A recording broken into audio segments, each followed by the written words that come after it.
ಈಗಾಗಲೇ ಇವತ್ತಿನ ದಿವಸ ನಾವು ಕಲಬುರಗಿ ಜಿಲ್ಲೆಯಿಂದ ಗ್ರಾಮ ಪಂಚಾಯಿತಿ ಸದಸ್ಯರ ಒಕ್ಕೂಟ ಹಾಗೂ ಎಲ್ಲ ಗ್ರಾಮ ಪಂಚಾಯಿತಿಯ ಅಧ್ಯಕ್ಷರುಗಳು ಸೇರಿಕೊಂಡು ಇವತ್ತಿನ ಮಾಧ್ಯಮಗೋಷ್ಠಿಯಲ್ಲಿ ಗ್ರಾಮ ಪಂಚಾಯಿತಿಗೆ ರಾಜ್ಯ ಸರ್ಕಾರ ಮತ್ತು ಕೇಂದ್ರ ಸರ್ಕಾರದ 15ನೇ ಹಣಕಾಸಿನ ಹಣ ಬಿಡುಗಡೆಯಾಗದೇ ಇರೋದಕ್ಕೆ ಇವತ್ತು ನಾವೆಲ್ಲರೂ ಕೂಡ ಪತ್ರಿಕಾಗೋಷ್ಠಿಯಲ್ಲಿ ಬಂದಿದ್ದೀವಿ. ಇವತ್ತಿನ ಈ ಪತ್ರಿಕಾಗೋಷ್ಠಿಯಲ್ಲಿ ಬಂದಂಥ ಫಿರೋಜಾಬಾದ ರಾಜು ಆಲೂರ್ ಸರ್ ಅವರೇ ಮತ್ತು ನಮ್ಮ ಕುಂಸಿ ಅಧ್ಯಕ್ಷರು ಮತ್ತು ಕಿರಣಗಿ ಅಧ್ಯಕ್ಷರು, ಔರಾದ್ ಬಿ ಸದಸ್ಯರು, ಸರಡಗಿ ಅಧ್ಯಕ್ಷರು, ಪ್ರತಾಬಾದ್ ಅಧ್ಯಕ್ಷರು ಎಲ್ಲರೂ ಸೇರಿಕೊಂಡು 15ನೇ ಹಣಕಾಸು ಕಲಬುರಗಿ ಜಿಲ್ಲೆಯಿಂದ ಇವತ್ತು ಕಲಬುರಗಿ ತಾಲೂಕಿನ ಪರವಾಗಿ ನಾವು ಇವತ್ತಿನ ದಿವಸ ಪತ್ರಿಕಾಗೋಷ್ಠಿ ಮಾಡಿದ್ದೀವಿ. ಕಾರಣ ಏನಂದರೆ, ಗ್ರಾಮ ಪಂಚಾಯತಿಯಲ್ಲಿ ಹಳ್ಳಿಗಳಲ್ಲಿ ಜನಪ್ರತಿನಿಧಿಗಳು ನೇರವಾಗಿ ಯಾರು ಸಿಗ್ತಾರೆ ಅಂದರೆ ಅದು ಗ್ರಾಮ ಪಂಚಾಯತ್ ಸದಸ್ಯರುಗಳು, ಅಧ್ಯಕ್ಷರುಗಳು ಮಾತ್ರ. ಇವರೆಲ್ಲರೂ ನಾವು ಸಮಸ್ಯೆಗಳು ಜನರಿಗೆ ನೇರವಾಗಿ ಸಿಗೋಂಥವ್ರು ಜನಪ್ರತಿನಿಧಿಗಳು, ಕೆಲಸ ಮಾಡೋರು ಗ್ರಾಮ ಪಂಚಾಯತ್ ಸದಸ್ಯರುಗಳು, ಅಧ್ಯಕ್ಷರುಗಳು. ಈಗ ಗ್ರಾಮ ಪಂಚಾಯತಿಗೆ ಅನುದಾನ ಇಲ್ಲಾಂದರೆ ನಾವು ಕೆಲಸ ಮಾಡ್ಲಿಕ್ಕೆ ಹೆಂಗೆ ಸಾಧ್ಯ? 1 ವರ್ಷಗಳ ಕಾಲ ಕಳೆದರೂ ಕೂಡ 15ನೇ ಹಣಕಾಸು ಇಲ್ಲಿವರೆಗೂ ಕೇಂದ್ರ ಸರ್ಕಾರದಿಂದ ಬಿಡುಗಡೆ ಮಾಡಿಲ್ಲ. ಈಗಾಗಲೇ ಬೆಳಗಾವಿ ಅಧಿವೇಶನದಲ್ಲಿ ಕೂಡ ಚರ್ಚೆಯಾಗಿ ನಮ್ಮ ಇಡೀ ರಾಜ್ಯದಂಥ ಒಕ್ಕೂಟದ ಪರವಾಗಿ ಹೋಗಿ ಅಲ್ಲಿ ಮನವಿ ಕೂಡ ಮಾಡಲಾಯಿತು. ಅದಕ್ಕೆ ಮಾನ್ಯ ಪ್ರಿಯಾಂಕಾ ಖರ್ಗೆಜಿಯವರವರು ಜಿಲ್ಲಾ ಉಸ್ತುವಾರಿ ಸಚಿವರು ಆಶ್ವಾಸನೆ ಕೂಡ ಮಾಡಿದ್ರು. ಇಲ್ಲಿವರೆಗೂ ನಮಗೆ ಯಾವುದೇ ರೀತಿಯಾಗಿ ಅನುದಾನ 15ನೇ ಹಣಕಾಸು ಬಿಡುಗಡೆ ಆಗಿಲ್ಲ. ಒಂದು ಇನ್ನು ನಾವು ಗ್ರಾಮ ಪಂಚಾಯಿತಿ ಸದಸ್ಯರುಗಳು ಯಾವತ್ತಿನಿಂದ ಮೊದಲು ಸಭೆ ಆಗಿರ್ತದೆ ಅಲ್ಲಿವರೆಗೂ ನಮ್ಮ ಅಧಿಕಾರ ಅವಧಿ ಇರ್ತದೆ, ಇದು ಕಾನೂನುಬದ್ಧವಾಗಿ. ಅದನ್ನು ಇಲ್ಲಿಗೆ ಇವ್ರಿಗೆ ಕಡಿವಾಣ ಹಾಕಬೇಕಂತೇಳಿ ದೃಷ್ಟಿಯಿಂದ ಇವತ್ತಿನ ದಿವಸ ಎಲ್ಲ ಪಂಚಾಯತಿ ಡೊಂಗಲುಗಳು ಕೂಡ ನಿಷ್ಕ್ರಿಯಗೊಳಿಸಿದ್ದಾರೆ. ಕಾರಣ ಯಾವುದೂ ಕಾಮಗಾರಿಗಳು ನಡೀತಾ ಇಲ್ಲ. ಇನ್ನು ಕೆಲವು ದಿನದಲ್ಲಿ ಮುಗೀತದ ಅಂಥೇಳಿ ಯಾವ ಉದ್ದೇಶದ ಏನಿದೆ ಗೊತ್ತಿಲ್ಲ, ಅದನ್ನು ಸರಿಪಡಿಸ್ಬೇಕು. ಒಂದು ಇನ್ನು ಎರಡನೇದಾಗಿ ಪಂಚಾಯತಿಯಲ್ಲಿ ಉದ್ಯೋಗ ಖಾತ್ರಿ ಯೋಜನೆ ಕೂಡ ಇತ್ತು. ಆ ಉದ್ಯೋಗ ಖಾತ್ರಿ ಯೋಜನೆ ಕೂಡ ಭಾಳ ಹಿಂದೆ ಸರಳೀಕರಣ ಇತ್ತು. ಇತ್ತೀಚೆಗೆ ಒಂದು ಕೆಲಸ ಕಾಮಗಾರ ಆಗಬೇಕಾದ್ರೆ ಸರ್ಕಾರ ಒಂದು ಕಡೆ ಹೇಳ್ತಾರೆ ಅಧಿಕಾರಿಗಳು, ಗೂಳೆ ಹೋಗಬಾರ್ದು, ವಲಸೆ ಹೋಗಬಾರ್ದು ಅಂಥೇಳಿ.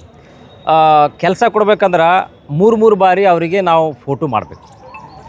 ಆಮ್ಯಾಗೆ ರಿಸ್ಟ್ರಿಕ್ಷನ್ ಬಜೆಟ್, ಕಾಮಗಾರಿ ಜನಗಳಿಗೆ ಕೆಲಸ ಕೊಡೋಕ್ಕೂ ಆಗ್ತಾಯಿಲ್ಲ, ಪಂಚಾಯತಿ ರನ್ ಯಾವುದು ಪರವಾಗಿ ಇಲ್ಲ. ಗ್ರಾಮ ಪಂಚಾಯತಿ ಅಂದಾಗ ಪಕ್ಷಾತೀತವಾಗಿ ಇದ್ದಂಥ ಜನಪ್ರತಿನಿಧಿಗಳು ನಾವುಗಳು. ಹಾಗಾಗಿ ಇದ್ದಿದ್ದು ರಾಜ್ಯ ಸರ್ಕಾರದ ಆರೋಪ ಇರಲಿ, ರಾಜ್ಯ ಸರ್ಕಾರದ ಹೇಳಬೇಕಾಗ್ತದೆ, ಕೇಂದ್ರ ಸರ್ಕಾರದ ನಾವು ಹೇಳಬೇಕಾಗ್ತದೆ. 15ನೇ ಹಣಕಾಸು ಇಲ್ಲಿವರೆಗೆ ಬಂದಿಲ್ಲ. ಅದನ್ನು ಬಂದರೆ ನಾವು ಏನು ಕ್ರಿಯಾ ಯೋಜನೆಗಳು ಮಾಡಿರ್ತೀವಿ ಆ ಕ್ರಿಯಾ ಯೋಜನೆಗಳನ್ನು ಜನರ ಬಾಗಿಲಿಗೆ ನಾವು ತಲುಪಿಸೋಕ್ಕೆ ಸಾಧ್ಯ ಆಗ್ತದೆ ಅಂತ ಹೇಳುತ್ತಾ ಇವತ್ತಿನ ಈ ಒಂದು ಗೋಷ್ಠಿಯಲ್ಲಿ ಎಲ್ಲರಿಗೂ ಕೂಡ ಜನರ ಪರವಾಗಿ ಮತ್ತು ಜನರ ಹಿತಕ್ಕಾಗಿ ನಮ್ಮ ಏನು ಸದಸ್ಯರುಗಳು, ಅಧ್ಯಕ್ಷರುಗಳು ಬಂದಿರಿ ಅವರಿಗೆ ನಾವು ಕಲಬುರಗಿ ತಾಲೂಕು ಮತ್ತು ಜಿಲ್ಲೆ ಪರವಾಗಿ ಕೂಡ ನಾನು ಅಭಿನಂದನೆ ಸಲ್ಲಿಸ್ತೀನಿ. ಈ ಸಂದರ್ಭದಲ್ಲಿ ರಮೇಶ್ ಕನಗೊಂಡ್ ಗ್ರಾಮ ಪಂಚಾಯತ್ ಅಧ್ಯಕ್ಷರು, ಸಾವಳಗಿಬಿ ಮತ್ತು ಒಕ್ಕೂಟದ ಅಧ್ಯಕ್ಷರಂತೇಳಿ ನಿಷ್ಕ್ರಿಯ ಆಗಿದೆ. ಅದನ್ನು ಮತ್ತೆ ಮುಂದುವರಿಸ್ತೀವಿ ಎಲ್ಲರೂ ಸೇರಿಕೊಂಡು. ನನ್ನ ಹೆಸರು ಶ್ರೀಧರ್ ಪಾಟೀಲ್, ಕುಂಸಿ ಗ್ರಾಮ ಪಂಚಾಯತ್ ಅಧ್ಯಕ್ಷರು. ಇವತ್ತಿನ ನಾವು ಪತ್ರಿಕಾಗೋಷ್ಠಿ ಮಾಡುವ ಕಾರಣ ಏನಂತಪ್ಪ ಅಂತಂದರೆ, ನಮ್ಮ ಗ್ರಾಮ ಪಂಚಾಯಿತಿಯಲ್ಲಿ ನಮ್ಮ ಸಹೋದರರು ಹೇಳಿದ ಹಾಗೆ ಸ್ಥಳೀಯವಾಗಿ ಜನರಿಗೆ ಕೈಗೆ ಫಸ್ಟ್ ನಾವು ಸಿಗೋರೆ ಯಾರಪ್ಪ ಅಂತಂದರೆ ಗ್ರಾಮ ಪಂಚಾಯತಿ ಅಧ್ಯಕ್ಷರು, ಸದಸ್ಯರು. ನಾವು ಜನರಿಗೆ ನಾವು ಅತಿ ಸಮೀಪವಾಗಿರೋರೆ ನಾವೇ. ಹಾಗಾಗಿ ಜನರ ಸಮಸ್ಯೆಗಳನ್ನು ಅತಿ ಫಾಸ್ಟಾಗಿ ನಮಗೆ ಹೇಳ್ತಾರೆ, ನಮ್ಮಲ್ಲೇ ಬಂದು ನಾವು ಅವರ ಎಲ್ಲ ನಾವು ನಂಬಲ್ಲಿ ಕೇಳ್ಕೊತಾರೆ. ಹಾಗಾಗಿ ನಾವು ಏನಾರೇ ಹೆಲ್ಪ್ ಮಾಡಬೇಕಾಯ್ತಪ್ಪ ಅಂತಂದರೆ ನಮ್ಮ ಗ್ರಾಮ ಪಂಚಾಯಿತಿಯಿಂದ ಆರ್ಥಿಕ ದುಡ್ಡಿಂದ ಇದ್ರ ಕೈಯಿಂದ ನಾವು ಕೆಲಸ ಮಾಡಬೇಕಾಗುತ್ತೆ.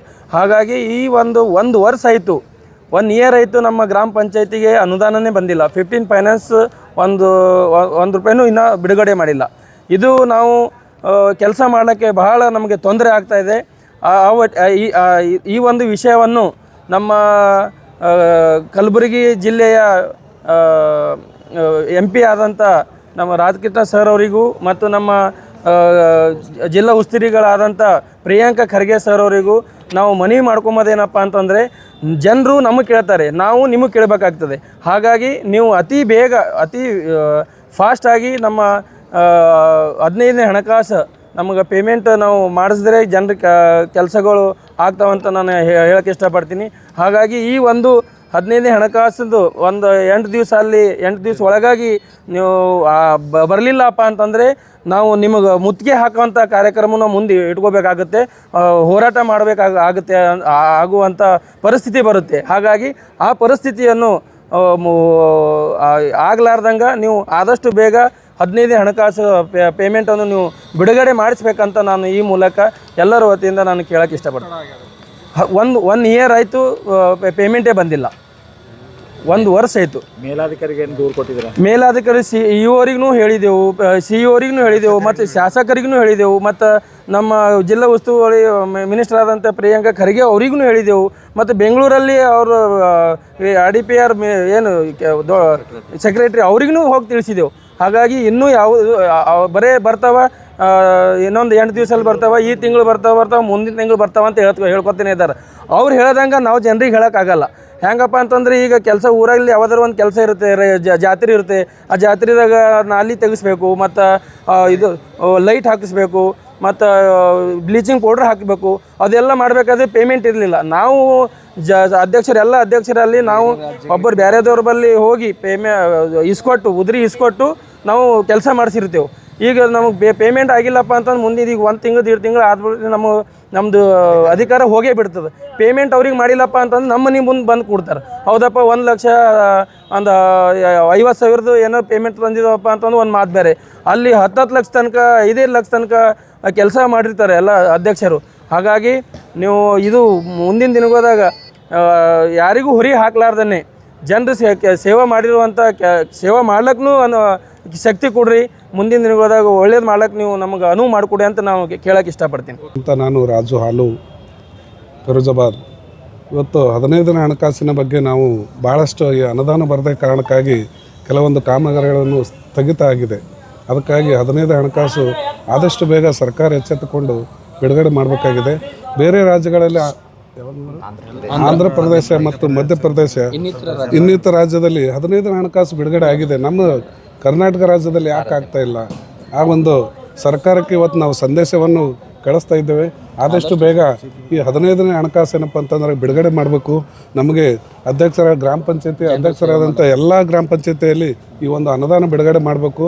ಇನ್ನೊಂದೇನಪ್ಪ ಅಂತಂದ್ರೆ ಗ್ರಾಮ ಪಂಚಾಯತ್ ಅಧ್ಯಕ್ಷರಿಗೆ ಏನಪ್ಪ ಅಂತಂದರೆ ಕೆಲವೊಂದು ಗ್ರಾಮೀಣ ಬ್ಯಾಂಕಿನ ಕೆಲವೊಂದು ಡೊಂಗಲ್ ಏನಪ್ಪ ಅಂತಂದ್ರೆ ಚಲಾವಣೆ ಆಗ್ತಾಯಿಲ್ಲ, ಬಂದ್ ಮಾಡಿದ್ದಾರೆ. ಆ ಒಂದು ಕಾರ್ಯ ಇವತ್ತು ಆ ಡೊಂಗಲ್ ಚಾಲು ಮಾಡಿ ಕೊಡ್ಬೇಕಂತೇಳಿ ಇವತ್ತು ಸರ್ಕಾರಕ್ಕೆ ಮನವಿ ಮಾಡ್ಕೊಳ್ತೀವಿ. ಮತ್ತು CO ಮತ್ತು AO ಸಾಹೇಬ್ರಿಗೂ ನಾವು ಅಧ್ಯಕ್ಷತೆ ಎಲ್ಲರ ವತಿಯಿಂದ ಮನವಿ ಮಾಡ್ಕೊಳ್ತೀವಿ. ಅವರಿಗೆ ಕೆಲಸಗಳನ್ನು ಮಾಡೋಕ್ಕೆ ಅವಕಾಶ ಮಾಡಿಕೊಡ್ಬೇಕಂತೇಳಿ, ಜನರ ಸೇವೆ ಮಾಡೋಕ್ಕೆ ನಮಗೆ ಅವಕಾಶ ಮಾಡಿಕೊಡ್ಬೇಕಂತೇಳಿ ಎಲ್ಲರಿಗೂ ನಾನು ಕೇಳ್ತಾ ನನ್ನ ಮಾತು ಮುಗಿಸ್ತೀನಿ.